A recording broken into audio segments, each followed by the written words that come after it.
వికారాబాద్ జిల్లాలో దారుణ ఘటన జరిగింది. భర్తను దారుణంగా భార్య చంపేసింది. మద్యం అలవాటుతో భర్త వేధింపులు ఎక్కువయ్యాయంటోంది. కోపంతో భర్త కళ్ళల్లో కారం కొట్టి భార్య చీరతో గొంతు బిగించేసి చంపేసింది. భార్యను ప్రస్తుతం పోలీసులు అదుపులోకి తీసుకున్నారు. ఇటీవల కాలంలో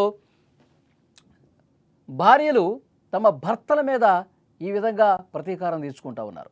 భర్త వేధింపులు భరించలేని భార్యలు ఒక్కోసారి కఠినమైన నిర్ణయాలు తీసుకుని కట్టుకున్న వాళ్ళ ప్రాణాలే తీస్తున్నారు. కుటుంబ కలహాలు, ఆర్థిక సమస్యలు, మద్యం అలవాట్లు, ఇలా అనేక కారణాలు ఈ దారుణాలకు దారితీస్తున్నాయి. ఇలాంటి దారుణానికి ఉదాహరణే వికారాబాద్ జిల్లాలో జరిగిన తాజా ఘటన. వికారాబాద్ జిల్లా మోమిన్పేట్ మండలం కేసారం గ్రామంలో జరిగిన ఒక దారుణం రాష్ట్ర వ్యాప్తంగా సంచలనమైంది.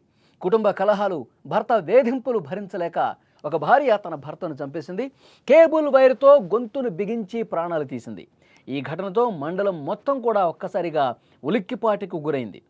ఇక బంట్వారం మండలం రొంపల్లి గ్రామానికి చెందిన 37 ఏళ్ల కురుబ కుమార్, 34 ఏళ్ల రేణుక భార్యాభర్తలు. కేసారం గ్రామంలోని ఒక వెంచర్లో కూలీలుగా వీళ్ళు పనిచేస్తూ ఉన్నారు. ఇద్దరు కుమారులు కూడా ఉన్నారు వీళ్ళకి. కుమార్ గత కొంతకాలంగా మద్యం అలవాటుకి బానిసైపోయాడు. రోజు మద్యం తాగి ఇంటికి వచ్చి భార్య రేణుకను తీవ్రంగా వేధించేవాడు. రేణుకను తిడుతూ మానసికంగా, శారీరకంగా హింసలకు గురి చేసేవాడు. భర్త వేధింపులు ఎక్కువైపోయాయి. భర్త వేధింపులు, తిట్లు భరించలేక రేణుక తీవ్ర మనస్తాపానికి గురైపోయినటువంటి పరిస్థితి ఉంది. నిన్న కూడా కుమార్ మద్యం మత్తులో ఇంటికి వచ్చాడు. ఎప్పట్లాగే రేణుకను తిట్టడం ప్రారంభించాడు. చంపేస్తా అని బెదిరించాడు. భర్త వేధింపులు భరించలేకపోయిన రేణుకలో కోపం కట్టలు దించుకుంది. రేణుక ఏమాత్రం ఆలోచన చేయకుండా భర్తపైకి దాడికి దిగింది. అతడి కళ్ళలో కారం కొట్టేసింది. కళ్ళలో కారం పట్టడంతో కుమార్ కేకలు వేశాడు. ఈలోపు కుమార్ ఏమీ చేయలేని స్థితికి చేరుకున్నాడు. అదే సమయంలో రేణుక పక్కనే ఉన్న ఒక చీర తీసుకుని భర్త కుమార్ గొంతుకి గట్టిగా బిగించి లాగిపట్టి అలాగే గట్టిగా గుంజటంతో చీర గట్టిగా గొంతుకి బిగుసుకుపోవడంతో ఊపిరాడక గింజుకున్నాడు. కాసేపటికి అతను ప్రాణాలు కోల్పోయాడు. కుమార్ చనిపోయాడు అని నిర్ధారించుకున్న తర్వాత రేణుక స్థానికులకు విషయం చెప్పింది. ఈ ఘటనతో కేసారం గ్రామంలో తీవ్ర కలకలం రేపింది. సమాచారం అందుకున్న పోలీసులు వెంటనే ఘటనా స్థలానికి చేరుకున్నారు. మృతదేహాన్ని స్వాధీనం చేసుకున్నారు. కేసు నమోదు చేసి దర్యాప్తు ప్రారంభించారు. పోలీసులు రేణుకను అదుపులోకి తీసుకుని విచారిస్తున్నారు. ప్రస్తుతం నిజంగా వేధింపులే కారణమయ్యాయా? నిజంగా మద్యం మత్తులో ఈ విధంగా దారుణాలు చేశాడా? అందుకే ఈ విధంగా చంపేశావా? దీనికి అసలు వాస్తవాలు తేల్చే పనిలో పోలీసులు ఉన్నారు. పోలీసుల విచారణలో నేరాన్ని అంగీకరించింది. తన భర్త వేధింపులు, మద్యం అలవాటు, నిత్యం శారీరకంగా, మానసికంగా కుంగదీయటం, మానసికంగా వేధింపులకు గురి చేయటం, తిట్టడం, కొట్టడం ఇవన్నీ చేశాడు. నేనిక భరించలేకపోయానని పోలీసులతో వాపోయింది. రేణుకను ప్రస్తుతం అరెస్ట్ చేశారు. రిమాండ్కు తరలించారు. పోస్ట్ మార్టం నిమిత్తం మృతదేహాన్ని ఆసుపత్రికి పంపించిన పరిస్థితుంది. ఈ ఘటన తర్వాత ఇద్దరు పిల్లలు తల్లిదండ్రులు లేకుండా అనాథలైపోయారు. వికారాబాద్ జిల్లాలో జరిగినటువంటి ఈ ఘటన ఒక షాక్కి గురి చేసింది అక్కడ ఉన్న స్థానికులందరినీ కూడా.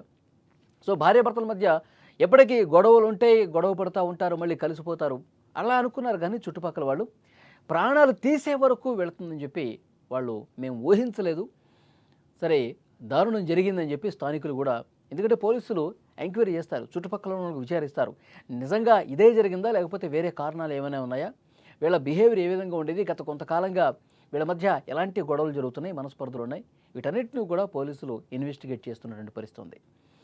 ఇలాంటి ఘటనలు పునరావృతం కాకుండా ఉండాలంటే కుటుంబంలో శాంతి, సహనం చాలా అవసరమని ఇప్పుడు మానసిక నిపుణులు కూడా సూచన చేస్తూ ఉన్నారు. పోలీసులు ఈ కేసును అన్ని కోణాల్లో దర్యాప్తు చేస్తూ ఉన్నారు. ముఖ్యంగా గత కొన్ని రోజులుగా వాళ్ళ ప్రవర్తనని ఏ విధంగా ఉండేది, వాళ్ళ మొబైల్ ఫోన్స్ను కూడా చెక్ చేస్తూ ఉన్నారు. వాళ్ళు ఎవరితో మాట్లాడుతూ ఉన్నారు, వాళ్ళు ఎవరికి సన్నిహితంగా ఉంటారు, వాళ్ళు ఈ మధ్యకాలంలో ఎవరిని కలిసినటువంటి పరిస్థితి ఉంది, ఈ గొడవలు ఎప్పటి నుంచి ఉన్నాయి, నిజంగా తాగొచ్చి గొడవ పడేవాడా, అన్ని కోణాల్లో పోలీసులు దర్యాప్తు చేస్తున్నటువంటి పరిస్థితి ఉంది. కానీ ఆ చంపినటువంటి భార్య ఒకటే చెప్తోంది, మానసికంగా, శారీరకంగా ఎన్నో వేధింపులకు గురి చేశాడు. ఇక నేను భరించలేకపోయాను. నాకు సహనానికి కూడా ఒక హద్దు ఉంటుంది. ప్రతిరోజు తాగొస్తాడు, కొడతాడు, తిడతారు. కనీసం ఇంట్లో ఉన్నటువంటి పరిస్థితిని కూడా ఆలోచించాడు. ఇంట్లో ఉన్నటువంటి పిల్లల బాగోగుల గురించి కూడా ఆలోచించాడు. పిల్లల భవిష్యత్తును కూడా పట్టించుకోడు. ఎప్పుడు తాగొచ్చి ఈ విధంగా వేధింపులకు గురి చేస్తాడు. నా సహనం నశించింది కాబట్టి ఈ విధంగా చేశాను అని పోలీసుల ముందు బోరున విలపిస్తూ చెప్పినటువంటి పరిస్థితి ఉంది. ఇప్పుడు తండ్రి చచ్చిపోయాడు, తల్లి కటకటాలలోకి వెళ్ళింది భర్తను చంపిన కారణంగా. ఆ ఇద్దరు పిల్లలు అనాథలైనటువంటి పరిస్థితి ఉంది. కాబట్టి పిల్లల గురించి కూడా వీళ్ళు ఆలోచించలేదు. అతను మందు తాగి ఈ విధంగా మద్యం సేవించి కుటుంబాన్ని ఇబ్బంది పెట్టడం ఎంత తప్పు, పిల్లల భవిష్యత్తు ఆలోచించకుండా ఈ విధంగా హత్య చేయటం కూడా తల్లి చేసినటువంటి తప్పుగా చూడాలి. ఇద్దరు పిల్లలు అనాథలైపోయారు. మరి ఆమె ఎప్పుడు జైలు నుంచి బయటకు వస్తుంది, పిల్లలు బాగోగులు ఎవరు చూస్తారు, ఆ పిల్లలు అప్పటి వరకు ఏ విధంగా ఉంటారు, ఏ విధంగా స్కూల్కి వెళ్తారు, ఏ విధంగా తమ జీవనం సాగిస్తారు, ఇది కూడా ఒక క్వశ్చన్ మార్క్. సో డెఫినెట్గా మానసిక నిపుణులు కావచ్చు, వీళ్ళందరూ చెప్తా ఉన్నారు, సైకాలజిస్టులు, తర్వాత ఫ్యామిలీ కౌన్సిలర్స్ ఎవరైతే ఉన్నారో వాళ్ళు చెప్తా ఉన్నారు, కుటుంబ పెద్ద సరిగా ఉంటేనే ఆ కుటుంబం సజావుగా ముందుకు వెళ్తుంది. కానీ దురలవాట్లతో ఈ విధంగా కుటుంబాన్ని నాశనం చేసుకుంటే మొత్తం కుటుంబం నాశనం అవటమే కాదు, ఆ ప్రభావం ఇంకా భవిష్యత్తులో వాళ్ళ పిల్లల మీద కూడా ఉంటుంది. డెఫినెట్గా కుటుంబాల విషయాన్ని చాలా జాగ్రత్తగా తీసుకోవాలి. అలవాట్లకు బానిసైనప్పుడు కుటుంబం ఏ విధంగా ఛిద్రమవుతుంది అన్నది కూడా ఇదొక ప్రత్యక్ష నిదర్శనంగా కనిపిస్తుంది. కాబట్టి అందరూ కూడా జాగరూకతగా ఉండాల్సినటువంటి అవసరం ఉంది. ఇలాంటి విషయాల్లో మరింత అప్రమత్తంగా ఉండాల్సినటువంటి అవసరం ఉందని చెప్తా ఉన్నారు.